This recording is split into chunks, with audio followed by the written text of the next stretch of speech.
Is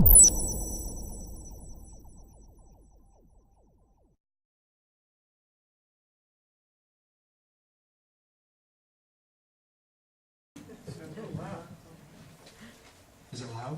No, it's beautiful. Oh, I thought you said I'm a little loud. No, that's awesome. I would be the last person who would ever say that. Okay, so I'm going to get right into it. And my name is Joran, and I'm really honored to be a part of this discussion tonight. I am, by profession, I'm a marketer.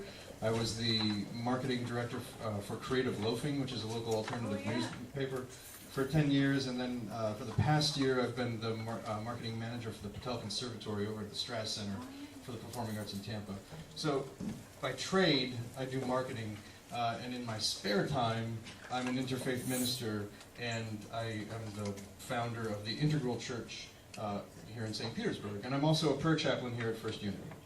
So I've spoken about all of those subjects, but I've never spoken about anything with the word wellness in the title before. So I'm a little bit nervous tonight, and honored and excited, and it's thrilling, and it's great to be here, to be able to kind of synthesize some of the concepts around the idea of wellness and what it's going to look like in 2015, because we're all going through some transitions, and myself included. So I want to break this down, and don't look at the page for me in the workbook yet. Save that to the very end. Just if you peeked at it, just pretend you didn't see it. We're going to take some notes. There's pen and paper on the table, so get that ready instead. Get on some fresh paper, some clean paper. There'll be two concepts that I want to talk about, two kind of maps or models around the idea of wellness. One of them is 4 core modules. And they are body, which is pretty self-explanatory. That's the physical body, that's the bones, the muscles, the blood. The mind is the second module, and that's, again, pretty self-explanatory. That's the nervous system, that's your brain, and that's your thoughts and your intentions, and how those thoughts and intentions affect your body, and not only your body, but the world around you. The third module is spirit. And everybody approaches that module a little differently, but basically that third spirit module is your spiritual practice. Spirit is the divine self. Spirit is what you're bringing in your practice on your own path, whatever that path may be. The fourth module is shadow, and shadow is really important, because shadow means, in Jungian psychology, it's called the unconscious. Shadow are the parts of yourself that have been denied, disassociated, repressed. They're the pieces of you that your ego keeps hidden, either behind you or out of the light, because if they were exposed, they would be dangerous to the ego. They would allow you to feel pain, and they would allow you to feel suffering, and they would allow you to be sad or aware of feelings of other people. And sometimes, in the case of spiritual practice in the third module, they'd be damaging to the ego itself. So ego tries to hide those things where you can't see them. And shadow work is very important. That's the fourth module. The next map or model, and this is what I want you guys to write down. Just draw a big plus sign on that piece of paper. Draw a big plus sign, and on the very top edge, let's see if I can use this as a pointer. Yeah, on this top edge, right here, right, individual, right along the top edge, of your paper. And on the bottom edge of your paper, write collective. Right, so that's one axis, up and down, individual at the top, collective at the bottom. On the left side, or edge of your paper, write interior. Right, so along your left margin, you'd have the word interior. And along the right edge of your paper, you'd have the word exterior. So you've created two axes. One, starting at individual at the top, collective at the bottom, interior on the left, exterior on the right. And this breaks it up into 4 dimensions, or quadrants. The top left, as illustrated by these cute little drawings, is the interior of the individual, right? Your top left quadrant is the interior of the individual. Is everybody with me on this one so far? Yep. Pretty easy. The interior of the individual is not your organs, it's not the blood, right? It's not, that's all exterior individual. We haven't gotten there yet. That's, if it's measurable, that's the exterior stuff. Interior is thoughts, is intentions, is spiritual practice, right? That's drawn by the little cloud there in the brain. That's the interior. The exterior of the individual, the top right quadrant, that's measurable stuff. That's the little ruler. That's the body. That's the bones. That's the exterior of one individual person. And we label the top left I, right? And we label the top right it, right? So you're moving from subjective descriptors or language on the left to objective language or descriptors on the right. Is that clear with everybody so far? Okay. On the bottom left, we have the interior of the collective. That's we. That's the relationships. That's intersubjective space. That's shared value, shared meaning. That's culture. And we describe that as we. We label that we. And then on the bottom right, the exterior of the collective, that's everything in the world that can be measured and described. That's its. So we have I, it, and we, and its. Bottom right is the exterior of the collective. That's systems, buildings, cities, galaxies, the entire cosmos. Measured objectively. So with those four dimensions, I'd like to relate that to wellness. Let me grab my notes here. You can ask how you relate this to your wellness plan. And you can consider your upper left quadrant, your psychological, interior, right, your personal values. How do I live mindfully? So you can jot that in the upper left quadrant if you want. On the upper right, how do I live optimally? Most beneficially to myself, how do I live optimally? Physical health, things you measure.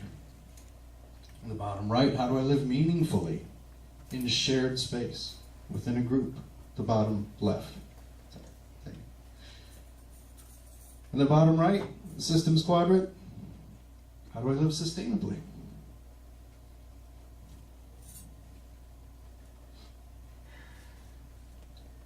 And then I want to quickly drill down. Top left, the I quadrant, psychological self, intentional.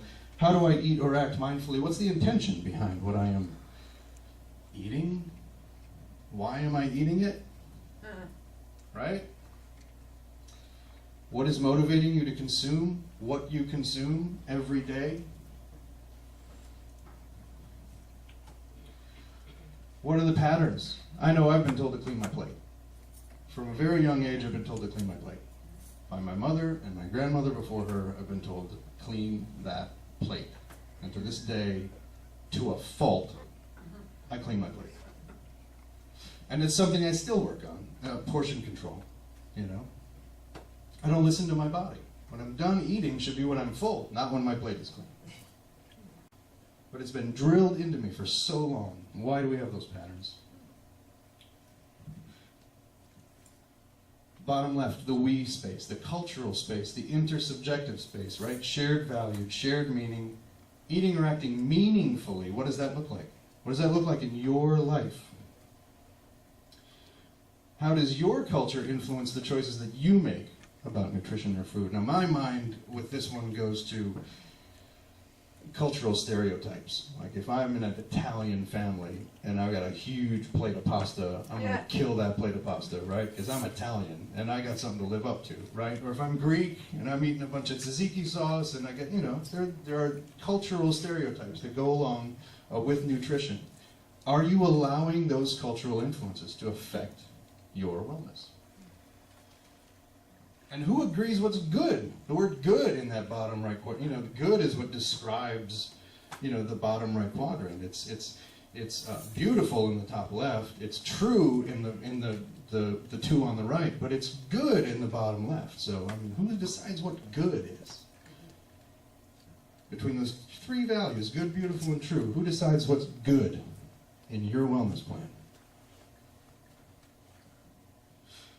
This is an important one. Do you know who cooked your food? What does the relationship look like with the person who grew it, farmed it, processed it, prepared it, put it on your plate? What does that shared experience look like? Do you share your meals with other people? Do you eat alone?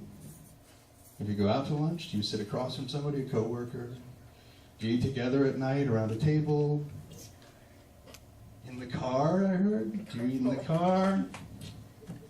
You know, is the consuming of food a shared experience?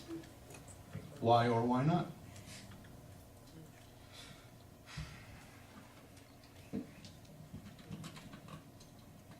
I think everybody's touched on this one. Which of your peers in your community support your wellness? Right? If the goal of our life is to die a daily death, right? Die every day to ourselves and rise again tomorrow, putting down the old self and rising anew from the ashes, right? Who are the angels in that daily death in your life, letting you transcend, right? Reach greater awareness, a greater level of consciousness, inclusion of more perspectives. Who are the angels that are lifting you to heights as opposed to the devils who are keeping you attached to things?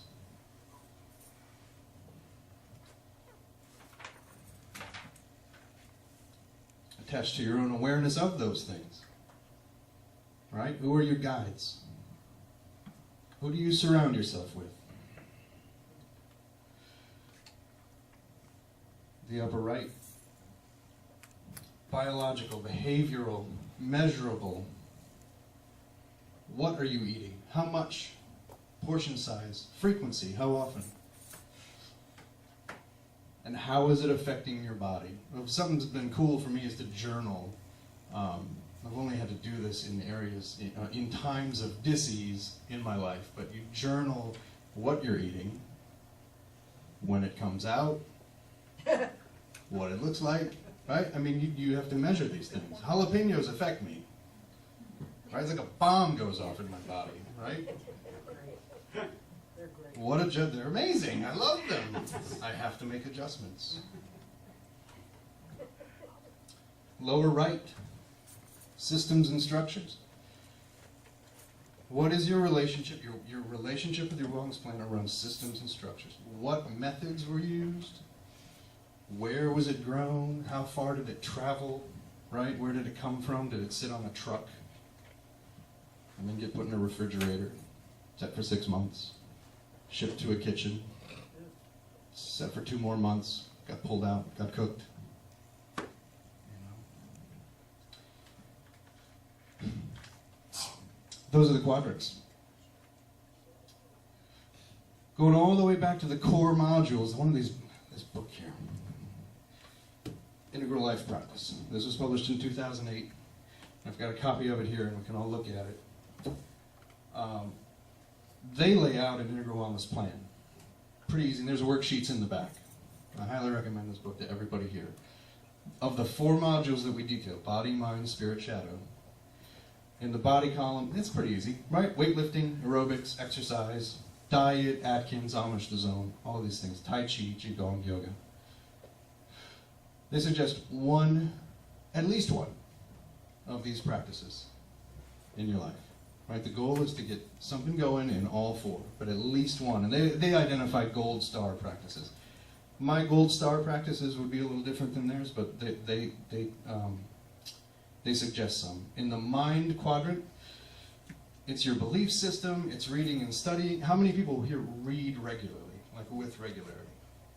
And by with regularity, I don't just mean on the toilet. Right? You're reading regularly. Yes. The ability to take multiple perspectives. There's a lot of exercises you can do to build mental framework. The 3rd module is spirit. That's your spiritual practice. That's your Zen, your prayer, your Kabbalah, your transcendental meditation, So important, so important. And the fourth one, shadow, is therapy. You know, I'd love to be able to afford psychotherapy because talking to someone is just so important. And if you know somebody who's a therapist, who's a cognitive therapist, behavioral therapist, grief counselor, whatever, maybe you can partner with them. Maybe you can work something out, you know? I mean, you can't elevate that too much. And I know there's some stigma around it, but with all the grief kind of work I've done around rituals and releasing and letting go, there's something to be said for not only personal grief work, but group grief work. So any kind of this shadow, anything you can check off in that shadow column is really important. And the 3-2-1 process is something we're going to talk about at the very end, and that's my contribution to the book, The Takeaway. So as I go around, I identified some of these things from the quadrants that I would put on my wellness plan for 2015. In the upper left, I identified things that would be considered by me to be practices, right? Something like the arts, getting involved in the arts. I'm going to take up painting, right? I'm going to take up songwriting. I'm going to dance, drum, whatever it is, right? And here's one of my, we'll call it a black star as opposed to a gold star, positive affirmations. I mean, Alina's already talked about it. Gary's talked about it. I do one in the mirror every morning. Every morning. Sometimes it changes when I get tired of it and it's rote and it's boring to me and it's not, you know, I just feel like I'm saying words at that point. I redo it. I change it up. I add to it. Or maybe I do a real short one. But something for yourself in the mirror every morning. Blessing your meal. Now, I don't care what religion you are, what you believe. If you're a believer or a non-believer, take a minute before you put something in your face to acknowledge where it came from, right? The system, the cosmos, the people that touched it along the way. Just close your eyes for just a second and imagine all of that. And just bless that. There doesn't have to be a religious or spiritual connotation to it if you don't want. Just take a minute to do it. Yoga and meditation would be huge for me. I mean, I would just sit around all day and do that, you know? Psychotherapy. Journal your dreams. For me, I can't remember my dreams, so I have to write them down. If I wait longer than 10 minutes, they're completely gone. So I have to write them down. And then I go back and I look at my Google Calendar and I say, oh man, I watched that movie that night, and then I had this weird dream about this. You don't see that until you go back and you kind of extrapolate it, and you're able to see that a week later you were kind of affected by it. Because I don't remember everything I do in my day-to-day, but keeping that dream journal is pretty important. I was able to shine a lot of light on some darkness in my dreams. So then I moved around to the upper left. Right, my own body, my own behavior. Fitness and exercise. You get on a treadmill. I'm a big proponent of fasting. A big proponent of fasting. Our family does it twice a year. We do a juice cleanse. We do a media cleanse. I journaled the media cleanse. It's in one of the books back there. It's a 7-day that we do once a year. We cut out social media. We cut out Facebook, TV, the internet, everything. I allow myself email and Google apps, Google Drive, work-related stuff. But I don't even do streaming music. I don't do iTunes. We play records and we read books, you know, for a whole week. It's indescribable how you feel. You can't put it into words how you feel at the end of that week. We are so plugged into the screens around us every day. Fast where you can. I put NoFap in here. I didn't know how many dudes would be in the room, but NoFap is the language comes from the UK, and it's a movement among men to abstain from masturbation. You know, for any length of time. There's challenge groups online. You can go. And the primary motivator is to get away from pornographic images. It's not necessarily to abstain from self-pleasure. It's really to, again, with the devices, it's to cut off that stimuli. But again, transformative fasting. Journal your food. What's going in? What's coming out? Write it down, you know. Time management, Gary talked about. David Allen has another program called Getting Things Done, which is really cool. I recommend any of those. And then bottom right here, the intersubjective space, the we space, your groups. What are you doing in groups? What can you do in groups that you're doing alone? currently, would be my question. Relationships, what do your interpersonal relationships look like? How is that affecting your wellness plan for 2015? You're a child, obviously, of somebody. What is your relationship like with that person? And if you're a parent, what is your relationship like with that person? How are those relationships affecting your plan? Sex is important. I put a star next to it. And it just, because it's under groups, I'm not saying you plan a bunch of orgies for 2015. Oh, that's what you're saying. Well, I'm implying That it, is what you're saying. But what I'm saying is look at that sexual relationship with whoever that is in your life and look at how it's integrated and write it down. How is that affecting your plan? How can you take the arts that we talked about in the behavioral section and do those in groups, right? I can play the guitar all day by myself. Whole other story when I'm playing with a band. Whole other story. Dancing alone versus in a group, writing, join a writer's group. Anything that you can do alone, do it with a group. Notice the difference. And that includes some of the shadow work, some of the support groups. Do a community challenge. Jennifer's been doing these online community challenges with people, 30-day challenges. Amazing work happens when you do it in a group. We should all set up a group on Facebook, if we're all on Facebook, and monitor the outcomes from tonight. Like, what happened? Oh, hey, a week later, all the best thinking happens after a seminar or retreat, right? The best thinking and processing comes the drive home. A week later, we'll be thinking, oh, remember that thing they said? I gotta write that down. It doesn't come to you now, but it'll bubble to the surface later. Group runs, marathons, the turkey trot, the MS walk, what are the other ones? All of, Relay for life. Relay for life, the color run. Do one of those. You don't have to run. There's people taking their sweet time in those races, man. Just get outside with a bunch of people whose hearts are beating and create an electromagnetic connection out in nature, out in the sunshine, and see what happens.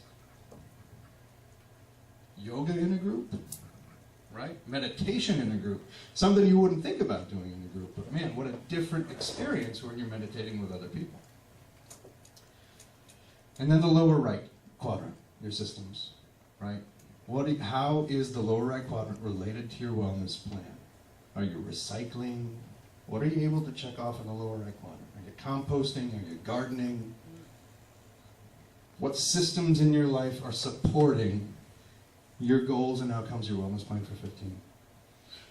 What isn't on here might be like a habitat building, like a Habitat for Humanity, Hope for Homes kind of thing. Like, what are you doing to build structures, physical structures?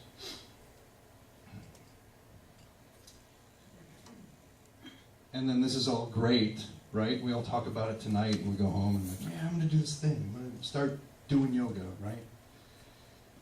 And then we don't, right? So staying on the path.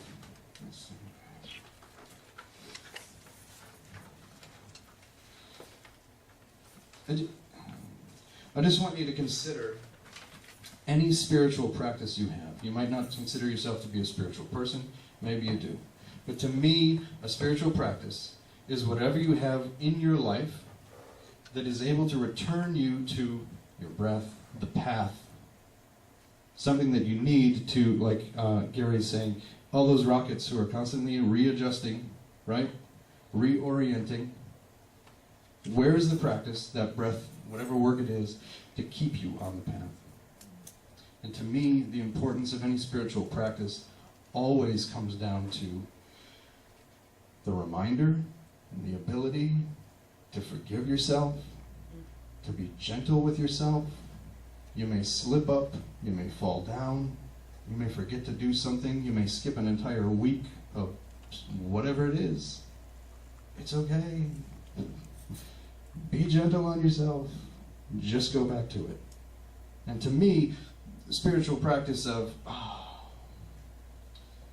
falling down, to me, letting go and getting back up, that's practice. That's spiritual practice. And the difference between spiritual practice and yoga and something like therapy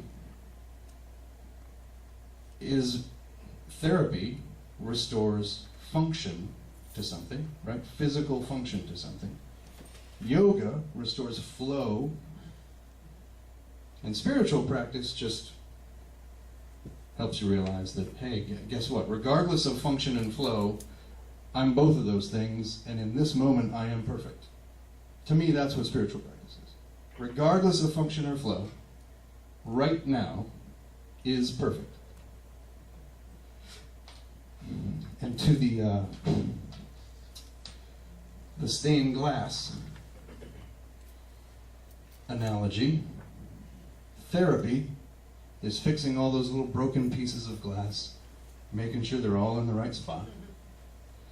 Yoga is breathing on the glass and wiping it and making sure it's clean and making sure light is getting through, making sure flow is in place. And spiritual practice is realizing that you are both the light and the glass itself in the same moment. And you are perfect. So, what I've wanted to offer you tonight is actually an excerpt from this book. It's called the 3-2-1 Shadow Process, and it's both a tool and a practice. It's been developed by a lot of people over time. Mostly by Diane Musho Hamilton, who's a Buddhist teacher. And the 3-2-1 Shadow Process, she says, let's see, we have a quote, here we go. Dissociation proceeds from first person to second person to third person. And so the reversal goes from 3 to 2 to 1. The 3-2-1 Shadow Process reintegrates those splintered off, disassociated, denied parts of ourself, suppressed parts of ourself. If we walk through it, and I know we don't have a lot of time,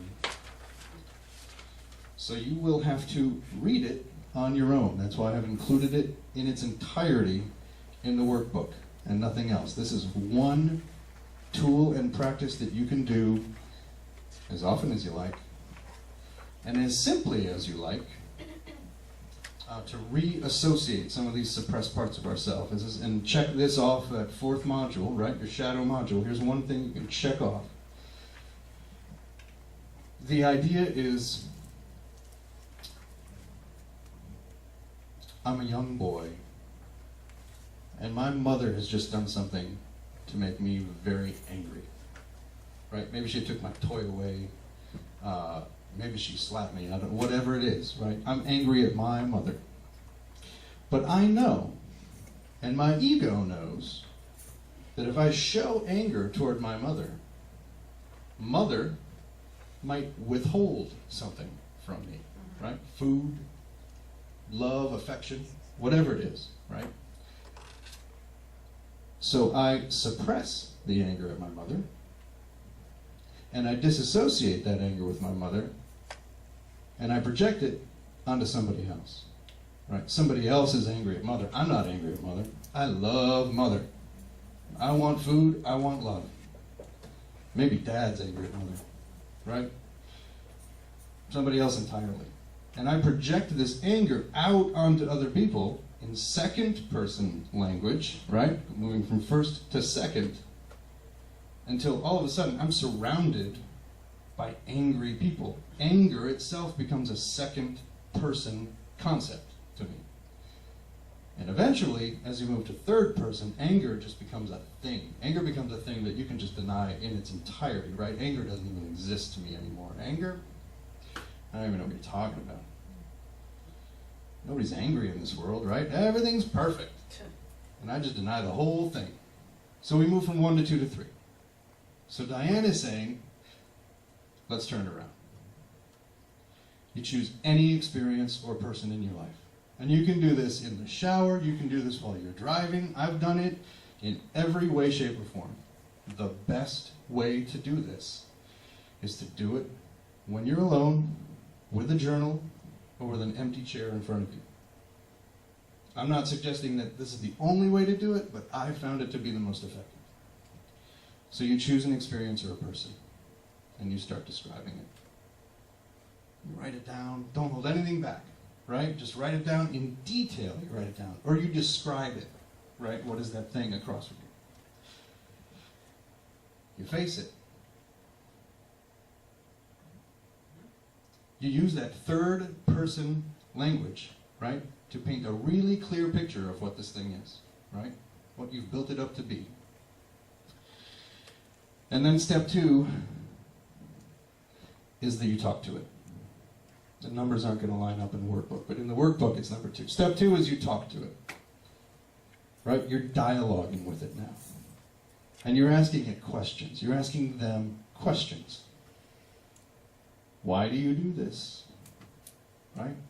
Why do you make me feel this way? Possibly, do you have something to show me? Do you have something to teach me? Is there a reason we've had this relationship for so long and it's worked this way instead of that way? Take the time on this step. Like this step right here, step 2, could last hours. Take the time to stay in it and don't rush it. Just have a dialogue. And write down everything that comes up. Imagine in your mind what the response would be from that other person, in detail. And then that final step, you move to the other side. Now you become them, and you become that anger, or that fear. You claim it. You reclaim it, right? Reintegrate it. And sometimes just by even affirming, I am angry, right? Or I've done it with coworkers, right? And I'm describing somebody as, man, they're overly ambitious and they're bad communicators, right? And I'm dialoguing with them, and I'm like, why are you like this? And when I finally get into the chair myself and sit there and claim it, I'm like, oh, man. I'm the one who's ambitious. I'm the one who's totally not communicating correctly. It was me the entire time. So really sit with that when you finally get into that and rest with it and claim it. Take your time with that too and see what it feels like. That when you're resting in it and being it is a good time to just really take some deep breaths, meditate on it. It'll feel weird, right? Because if it's a word or an emotion, you're like, well, I'm not anger itself, right? But you have to claim the right to be angry, right? Being angry is okay. Being afraid is okay. There are 2 books that I would suggest everybody read. The one is The Life We Are Given. It is published in '95 by George Leonard and Michael Murphy. And it is the result of a group of basically volunteers who met every Saturday for 2 years in Boulder, Colorado. These are the guys who went on to form Esalen Institute. And this was an experiment. They developed and created what would come to be known integral transformative practice. Right? Every Saturday for 2 years. Not everybody made it, but somebody made it every Saturday for 2 years. And this book was the outcome.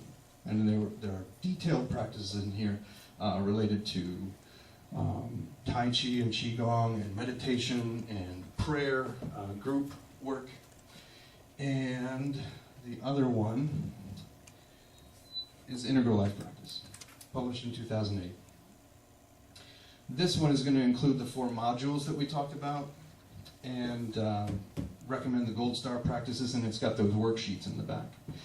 If you're going to start with either, I would start with the ILP.